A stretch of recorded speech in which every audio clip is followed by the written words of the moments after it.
کہ وسیلہ ایک ایسی چیز ہے جس کے ذریعے امت میں شرک داخل ہوا ہے. غیر تو غیر ہمارے بھائی کتنے قبروں کے پاس، مزاروں کے پاس، درگاہوں کے پاس لوگوں نے ان کو اپنا غلام بنا لیا. جاتے ہیں انسان کے پاس سجدہ کرتے ہیں، اس کا پیر چومتے ہیں. نعوذ باللہ، اس کے جیسا انسان ہے گندگی کو اپنے پیٹ میں لے کر پھر رہا ہے. نعوذ باللہ من ذالک، اور اس کے سامنے جا کر وہ سجدہ کر رہا ہے. کتنی بری بات ہے. تمام تعریفیں اللہ تعالیٰ کے لیے ہیں جو سارے جہاں کا خالق، مالک اور اس کا پروردگار ہے. رحمتیں اور سلامتی ہو احمد مجتبیٰ محمد مصطفیٰ محمد ابن عبداللہ پر، جو سارے جہاں والوں کے لیے رحمت بنا کر بھیجے گئے. برادران اسلام، میں نے گزشتہ خطبوں میں نبی کریم صلی اللہ علیہ وسلم جو دین لے کر آئے، جس کا سب سے اصل، سب سے اہم توحید، اور اس توحید پر لوگوں نے غلط فہمی کی وجہ سے احترام اولیاء کے نام پر یا جان بوجھ کر قصداً مختلف قسم کے حملے کیے، ڈاکے ڈالے، اور اس کا نام لوگوں نے وسیلہ کا نام لیا.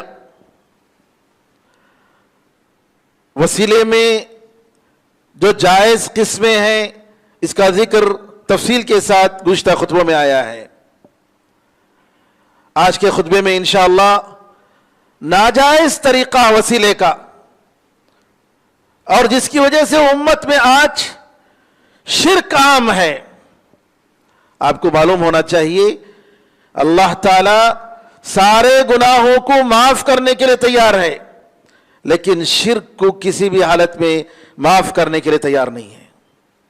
صاف اعلان کر دیا گیا، ان اللہ لا یغفر ان یشرک بہ ویغفر ما دون ذلک لمن یشاء.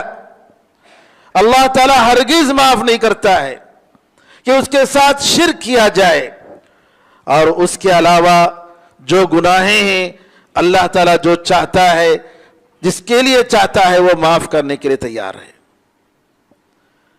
اور یہ بھی صاف کہہ دیا گیا کہ جو شخص شرک کرے گا دوزخ اس کا ٹھکانہ ہے اور جنت اس پر حرام ہے،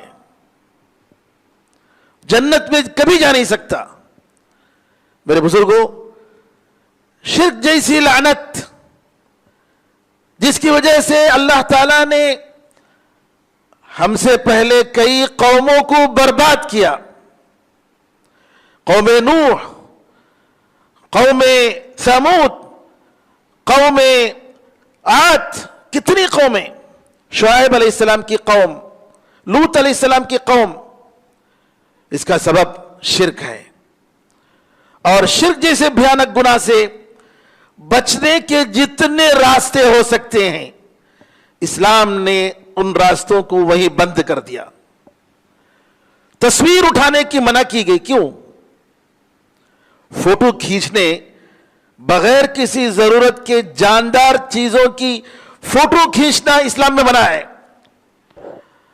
حدیث میں آتا ہے کہ اگر کوئی شخص کسی جاندار چیز کی تصویر بناتا ہے تو قیامت کے دن اسے کہا جائے گا کہ تم اس میں روح پھونکو، اور وہ روح پھونکنے والا نہیں ہے.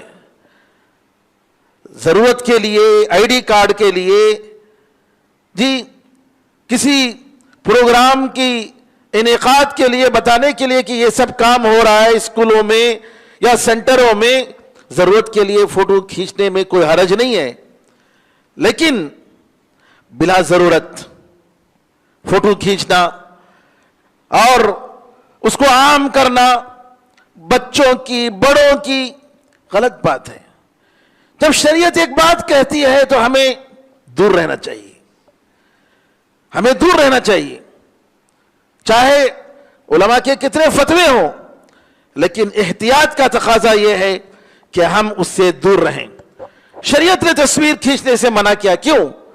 کیونکہ شرک تک لے جانے والا چیز ہے. شریعت نے قبر کو پختہ بنانے سے منع کیا.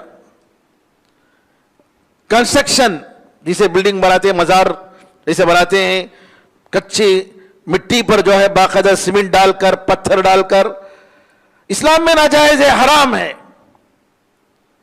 کسی بھی طریقے سے جائز نہیں. اور اگر آپ کے پاس طاقت ہے, قبرستان کے آپ ذمہ دار ہیں, تو آپ کو یہ ہرگز اس کی اجازت نہیں کہ آپ ایسی کسی حرکت پر خاموش رہیں. قیامت کے دن اللہ تعالیٰ آپ سے سوال کرے گا. اللہ آپ سے پوچھے گا کہ آپ قبرستان کے ذمہ دار تھے, اس جگہ کے ذمہ دار تھے, اور اس قبرستان میں کسی ایک نالائق بدبخت نے پختہ قبر بنایا اور شرک کا راستہ کھولا, اور آپ خاموش تھے, اور آپ نے اپنی طاقت کو اور اپنے اختیار کو استعمال کیا. آپ قیامت کے دن کیا جواب دیں گے؟ کیوں ہمارے پاس شرک جیسی لعنت, جس کا ذکر جس کو ختم کرنے کے لیے اسلام آیا ہے. اسلام نے جتنے دروازے ہو سکتے ہیں شرک تک پہنچانے کے, وہ الفاظ جن الفاظ سے شرک تک پہنچ سکتا ہے انسان, شرک کی بو آ سکتی ہے, اللہ کے برابر کسی مخلوق کو برابر کرنے کا تصور یا عقیدہ آ سکتا ہے, شریعت نے ان الفاظ کو استعمال کرنے سے منع کیا. نبی کریم صلی اللہ علیہ وسلم خطبہ دے رہے تھے, ایک شخص آیا اور کہنے لگا ما شاء اللہ وشئتا, وہ ہوگا جو اللہ چاہے اور آپ چاہیں. نبی کریم صلی اللہ علیہ وسلم نے فوراً کہا اجعلتنی للہ ندا وهو خلقک, کیا تم نے مجھے اللہ کے برابر بنا دیا جبکہ تجھے پیدا کیا اللہ تعالیٰ نے پیدا کیا ہے. خالق وہ ہے, رازق وہ ہے. سبحان اللہ. فوراً نبی کریم صلی اللہ علیہ وسلم نے انکار کیا.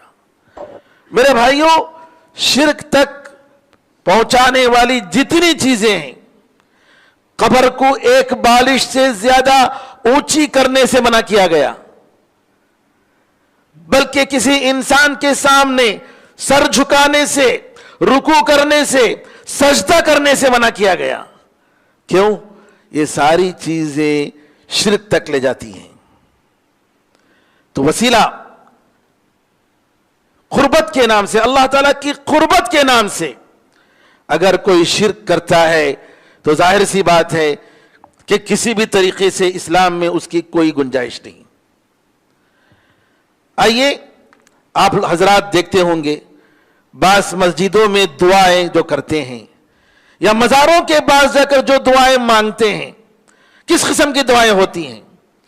مثال کے طور پر نبی کریم صلی اللہ علیہ وسلم کی ذات کا حوالہ دے کر سوال کرنا, اے اللہ میں تیرے نبی کا وسیلہ, نبی کے واسطے سے مانگتا ہوں.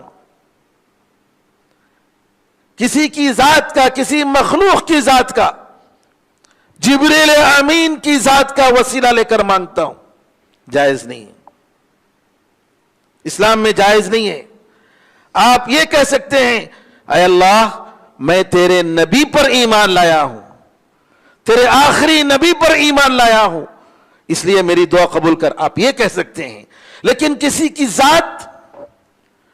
ذات کا حوالہ دے کر اس کے لیے گنجائش نہیں ہے. اسی طریقے سے اے اللہ فلاں کے مقام, اس کا مرتبہ, اس کی جو بلندی مقام تیرے پاس ہے, تو اس کو جو مقام اور عزت دیا ہے اس کا حوالہ دے کر, چاہے کسی نبی کا ہو چاہے کسی ولی کا ہو, جائز نہیں ہے. اسی طریقے سے کسی میت کے پاس, قبر کے پاس جا کر, یا ولی کی قبر کے پاس جا کر یہ کہنا, یا نبی کریم صلی اللہ علیہ وسلم کے قبر کے پاس جا کر اے اللہ کے رسول آپ اللہ تعالیٰ سے میرے لیے دعا کیجئے, میرے لیے سفارش کیجئے, ڈائریکٹ ان سے مانگنا, یہ بھی جائز نہیں ہے. یا کسی کی مخلوق کی قسم کھا کر، اے اللہ میں تیرے نبی کی قسم کھا کر تجھ سے میں مانگتا ہوں، نعوذ باللہ، یہ بھی جائز نہیں ہے۔ یہ ساری قسمیں جو بتائی گئی ہیں یہ سب ناجائز ہیں، ان میں بعض بدعت تک پہنچاتی ہیں، بعض شرک تک پہنچا دیتی ہیں۔ یہ کیوں جائز ہے، یہ کیوں جائز نہیں ہے؟ اس کے لیے فرق کرنے والی چیز کیا ہے؟ قرآن اور حدیث ہے، کیونکہ یہ دین کا معاملہ ہے، یہ دنیا کا معاملہ نہیں۔ دین کے معاملے میں خاص طور پر عبادات اور عقائد کا جو معاملہ ہے شریعت کی طرف سے آنا چاہیے، ورنہ آدمی اپنی طرف سے جو چاہے وہ مانگ نہیں سکتا، جیسے چاہے وہ مانگ نہیں سکتا۔ شریعت سے باقاعدہ اس کے لیے دلیل چاہیے۔ یہ لوگ ہم سے الٹا مانگتے ہیں، بھئی آپ یہ بتاؤ نبی کریم صلی اللہ علیہ وسلم کی اتنی دعائیں، جی ہزاروں حدیثیں آئی ہیں نبی کریم صلی اللہ علیہ وسلم کی دعاؤں کی۔ امام طبرانی رحمت اللہ علیہ کی 3 وولیم میں بڑی بڑی تقریباً 1,500 صفحات پر دعا کی کتاب الدعا کے نام سے نبی کریم صلی اللہ علیہ وسلم کی دعائیں۔ اب بتائیے اتنی دعائیں آپ نے بتائیں، جی دین کے معمولی چھوٹی چھوٹی چیزوں کا کیسا طریقہ ہے ہمیں بتایا گیا، کیا دعا مانگنے کا طریقہ آپ نہیں بتائیں گے؟ کبھی نبی کریم صلی اللہ علیہ وسلم نے کسی نبی کا واسطہ یا وسیلہ لے کر آپ نے اس طریقے سے دعا کیا ہے؟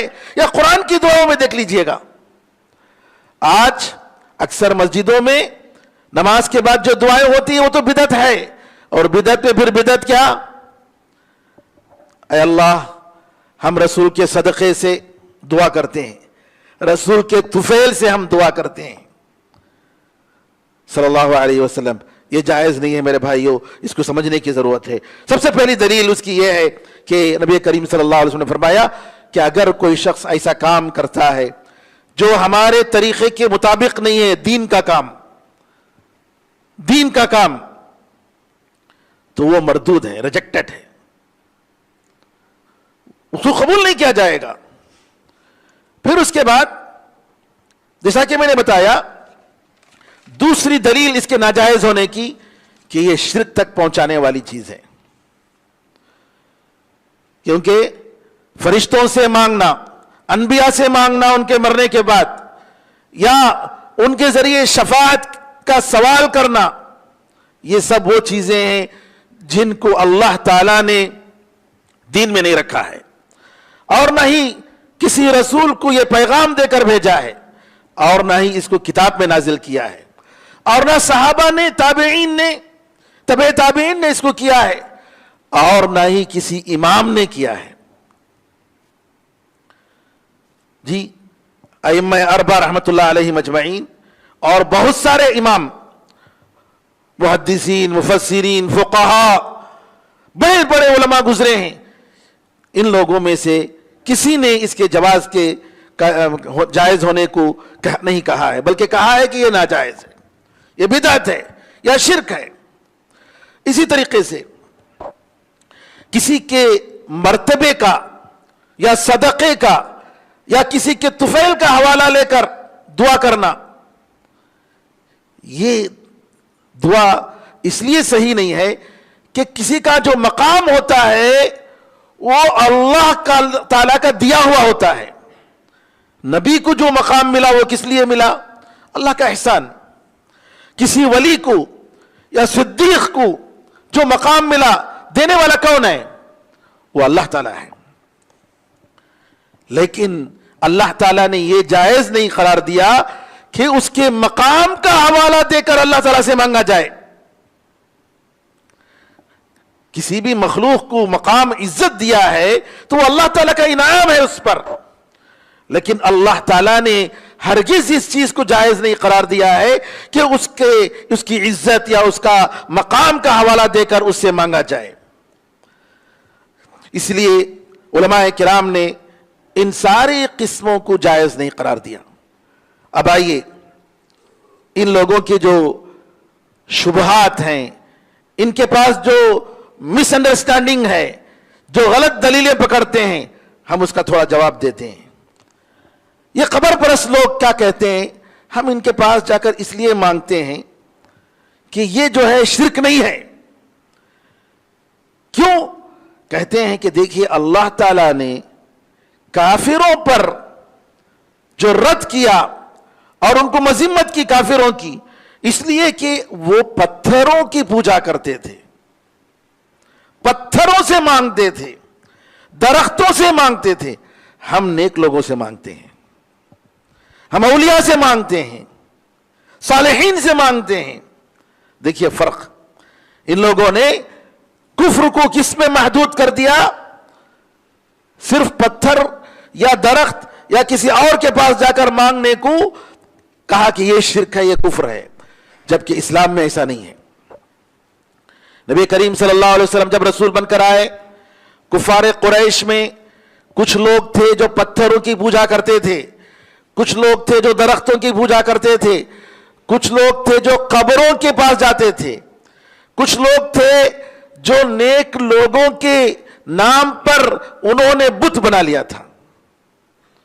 جیسا کہ نوح علیہ السلام کی قوم کے بارے میں آتا ہے، وَقَالُوا لَا تَذَرُنَّ آلِهَتَكُمْ وَلَا تَذَرُنَّ وَدًّا وَلَا سُوَاعًا وَلَا يَغُوثَ وَيَعُوقَ وَنَسْرًا، نام لے کر باقاعدہ تمہارے خداؤں کو مت چھوڑو جی، یہ ود ہیں، نصر ہیں، یعوق ہیں، ان کو مت چھوڑو۔ عبداللہ بن عباس رضی اللہ عنہما کہتے ہیں کہ یہ لوگ جو ہے نوح علیہ السلام کی قوم کے نیک لوگ تھے۔ شیطان نے ان لوگوں کو کہا کہ بھئی ان بزرگوں کی تصویر بنا کر رکھو، تصویر بنا کر رکھو، تاکہ ہم ان کو دیکھ کر یاد کر کے ہم نیک بن جائیں۔ تو ایک زمانے تک، ایک جنریشن تک لوگ صرف ان کی عزت کرتے تھے۔ یہ جنریشن ختم ہو گیا، دوسرا جنریشن آیا تو شیطان نے کہا کہ یہی تو تمہارے خدا ہیں، یہی تو تمہارے خدا ہیں، انہی سے مانگنا ہے، انہی کی پوجا پاٹ کرنی ہے۔ اس طریقے سے شیطان نے داخل کیا۔ تو اصل میں یہ نیک لوگ تھے۔ تو معلوم ہوا کہ نیک لوگوں کو بھی خدا کا مقام نہیں دے سکتے۔ صاف قرآن میں کہہ دیا گیا وَلَا يَأْمُرَكُمْ أَن تَتَّخِذُوا الْمَلَائِكَةَ وَالنَّبِيِّينَ أَرْبَابًا أَيَأْمُرُكُمْ بِالْكُفْرِ بَعْدَ إِذْ أَنْتُمْ مُسْلِمُونَ۔ کوئی نبی جس کو اللہ کتاب دے گا وہ ہرگز اس بات کا حکم نہیں دے گا کہ تم فرشتوں کو یا انبیاء کو خدا کا مقام دے دو، ان کو خدا بنا لو۔ اللہ کہتا ہے کیا اسلام لانے کے بعد، تمہارے مسلمان ہونے کے بعد تمہیں کفر کا وہ حکم دیں گے؟ ہرگز نہیں۔ اسی طریقے سے قیامت کے دن عیسیٰ علیہ السلام سے اللہ پوچھے گا وَإِذْ قَالَ اللَّهُ يَا عِيسَى ابْنَ مَرْيَمَ أَنْتَ قُلْتَ لِلنَّاسِ اتَّخِذُونِي وَأُمِّيَ إِلَٰهَيْنِ مِن دُونِ اللَّهِ۔ قیامت کے دن اللہ کہے گا اے عیسیٰ ابن مریم ذرا بتاؤ کیا تم نے لوگوں کو یہ کہا تھا کہ مجھے اور میری ماں کو تم خدا بنا لینا اللہ کے علاوہ؟ قال سبحانک، عیسیٰ علیہ السلام کہیں گے اللہ تیری پاکی ہے، ما یکون لی ان اقول ما لیس لی بحق، اے اللہ جس کا مجھے حق نہیں ہے میں وہ کہہ نہیں سکتا۔ ان کنت قلتہ فقد علمتہ، اگر میں نے ایسی بات کہی ہے تو تیرے علم میں ضرور ہے، تو جانتا ہے۔ تعلم ما فی نفسی ولا اعلم ما فی نفسک انک انت علام الغیوب، میرے نفس میں جو بھی ہے تو جانتا ہے اور تیرے نفس میں جو ہے اللہ میں نہیں جانتا، اور تو غیب کا جاننے والا ہے۔ تو شرک چاہے کسی کے ساتھ ہو، پتھر، درخت، سام، بچھو یا کوئی بھی چیز، کوئی بھی مخلوق یا انسان، وہ شرک ہے۔ اللہ کے علاوہ کسی سے مانگنا جائز نہیں ہے۔ قرآن میں اللہ تعالیٰ نے صاف کہہ دیا وَمَن يَدْعُ مَعَ اللَّهِ إِلَٰهًا آخَرَ لَا بُرْهَانَ لَهُ بِهِ فَإِنَّمَا حِسَابُهُ عِنْدَ رَبِّهِ إِنَّهُ لَا يُفْلِحُ الْكَافِرُونَ، جو اللہ کے ساتھ کسی کو دوسرا خدا بناتا ہے جس کے لیے کوئی دلیل نہیں ہے تو اس کا حساب و کتاب اللہ کے پاس ہے۔ کافر کبھی یہ اللہ پر نہ ایمان نہ لانے والے، اللہ کے ساتھ شرک کرنے والے کبھی یہ کامیاب نہیں ہوں گے۔ اللہ نے فرمایا وَأَنَّ الْمَسَاجِدَ لِلَّهِ فَلَا تَدْعُوا مَعَ اللَّهِ أَحَدًا، مسجدیں اللہ کی ہیں، اللہ کے ساتھ کسی کو مت پکارو۔ میرے بھائیوں، اللہ نے ہمیں پیدا کیا، بچپن سے ماں کے پیٹ میں جب ہم ہیں تو اللہ تعالیٰ نے ہمارے رزق کا، سانس کا، غذا کا، ہماری صحت کا انتظام کیا، اور جب پیدا ہوتے ہیں تو ہر چیز ہمارے لیے مہیا کی۔ اس دنیا میں جب تک ہیں اس وقت تک جتنی ضرورتیں ہیں اللہ تعالیٰ نے ہمیں دی۔ کیا یہ ظلم نہیں ہے؟ کیا اس سے بڑھ کر ظلم اور کیا ہے کہ اللہ کا کھائیں اور دوسروں کا گائیں؟ اللہ کا کھائیں اور اللہ تعالیٰ کی نعمتوں میں پلیں اور دوسروں کے مزار کے پاس جا کر ان کی تعریف کریں اور ان کو اللہ کا مقام دیں، اس سے بڑھ کر کوئی ظلم ہے؟ اس لیے لقمان علیہ السلام نے کہا ان الشرک لظلم عظیم، شرک بہت بڑا ظلم ہے، شرک بہت بڑا ظلم ہے۔ پوری کائنات اللہ کی عبادت کر رہی ہے، سورج نے کسی مخلوق کی عبادت نہیں کی، چاند نے، تاروں نے، آسمان و زمین نے، یہ درختوں نے، یہ جانوروں نے اللہ کے علاوہ کسی اور سے نہیں مانگا۔ لیکن یہ انسان، یہ جن، یہ دو ایسے مخلوق ہیں جو نعوذ باللہ پرانے زمانے کی جو عادتیں ہیں، لوگوں کی عادتیں، باپ دادا کے طریقے، گمراہیاں، نعوذ باللہ اس میں پڑھ کر اپنے آپ کو برباد کرتے ہیں۔ اللہ تعالیٰ فرماتا ہے وَلَا تَدْعُ مِن دُونِ اللَّهِ مَا لَا يَنفَعُكَ وَلَا يَضُرُّكَ فَإِن فَعَلْتَ فَإِنَّكَ إِذًا مِنَ الظَّالِمِينَ۔ اللہ کے سوا کسی ایسی چیز کو مت پکارو، اس سے مت مانگو، اس سے دعا مت کرو جو تمہیں نہ فائدہ دے گا، جو تمہیں نہ نقصان دے گا، اور اگر تم ایسا کرو گے تو بے شک تم ظالموں میں سے ہوگے۔ اور یہ کہا وَمَنْ أَضَلُّ مِمَّنْ يَدْعُو مِن دُونِ اللَّهِ، اس سے بڑھ کر گمراہ کون ہے جو اللہ کے سوا دوسروں کو پکارتا ہے، جو قیامت تک اس کی بات کو قبول نہیں کرے گا، اس کی ضرورت کو پوری نہیں کرے گا، اور وہ لوگ ان کی دعاؤں سے غافل ہیں، ان کو پتہ بھی نہیں ہے، ان خبر والوں کو، چاہے وہ شیخ عبد القادر جیلانی ہو یا کوئی اور ہو، کوئی نبی ہو، ان کو پتہ بھی نہیں ہے کہ یہ کیا ہو رہا ہے، کیونکہ اللہ تعالیٰ اپنے نبی کو اگر کوئی بات سناتا ہے تو وہ جو چاہتا ہے وہی سناتا ہے، اللہ کی مرضی کے مطابق۔ جی تو یہ ایک اعتراض ان لوگوں کا۔ دوسرا یہ اعتراض کہ ہم قیامت کے دن نبی کریم صلی اللہ علیہ وسلم ہماری سفارش کریں گے، دنیا میں کیوں نہیں کریں گے؟ دنیا میں بھی کریں گے، دنیا میں کریں گے جب آپ زندہ تھے، لیکن آپ کے مرنے کے بعد آپ سے مانگنا یہ کسی بھی طریقے سے جائز نہیں۔ یہاں ایک واقعہ لوگ سناتے ہیں جو جھوٹا واقعہ ہے۔ واقعہ کیا ہے کہ ایک صاحب کہتے ہیں، عتبی ان کا اس واقعے کے راوی ہیں، گرچہ کہ ابن کثیر رحمت اللہ علیہ نے اس واقعے کو مشہور ہونے کی وجہ ذکر کیا، لیکن اس واقعے میں ان کے لیے کوئی دلیل نہیں۔ کیا ہے واقعہ؟ کہتے ہیں کہ ایک بدو نے حج کیا، نبی کریم صلی اللہ علیہ وسلم کی مسجد میں آیا اور اپنی اونٹنی کو بٹھایا اور اس کے بعد باندھ کر مسجد نبوی کے پاس آیا اور نبی کریم صلی اللہ علیہ وسلم کی قبر کے دربار میں آ کر کہا کھڑے ہو کر بِأَبِي أَنْتَ وَأُمِّي یا رسول اللہ، اللہ کے رسول میرے ماں باپ آپ پر قربان ہوں، میں گناہوں سے بوجھل آیا ہوں، میری بہت ساری غلطیاں ہیں، اے اللہ کے رسول میں آپ کے پاس سفارش طلب کرتے ہوئے اللہ تعالیٰ کے دربار سے میں مانگ رہا ہوں، اللہ تعالیٰ سے میں مانگ رہا ہوں، لیکن سفارش آپ کی، یاد رکھیے سفارش طلب کر رہا ہے، اللہ سے مانگ نہیں رہا ہے، سفارش طلب کر رہا ہے کہ اللہ تعالیٰ اس کو معاف کر دے۔ اور وہ حوالہ دیتا ہے اس آیت کا وَلَوْ أَنَّهُمْ إِذْ ظَلَمُوا أَنفُسَهُمْ جَاءُوكَ فَاسْتَغْفَرُوا اللَّهَ وَاسْتَغْفَرَ لَهُمُ الرَّسُولُ لَوَجَدُوا اللَّهَ تَوَّابًا رَحِيمًا۔ یہ آیت پڑھتا ہے جس کا مطلب یہ ہے کہ اگر یہ لوگ، حوالہ کس کا ہے اصل میں؟ منافقین کے بارے میں، منافقین کے بارے میں قرآن میں ذکر آیا ہے کہ اگر یہ منافقین جب یہ گناہ کرتے ہیں، ظلم کرتے ہیں اپنے آپ پر، آتے اگر رسول اللہ صلی اللہ علیہ وسلم کے پاس اور اللہ تعالیٰ سے معافی مانگتے اور نبی کریم صلی اللہ علیہ وسلم ان کے حق میں بھی معافی مانگتے، تو دیکھتے کہ اللہ تعالیٰ ان کے گناہوں کو معاف کر دیتا۔ اللہ بڑا رحم کرنے والا، بڑا توبہ کرنے والا ہوتا۔ قرآن کریم کی اس آیت کی تفسیر دوسری آیت کرتی ہے۔ وہ کون سی آیت؟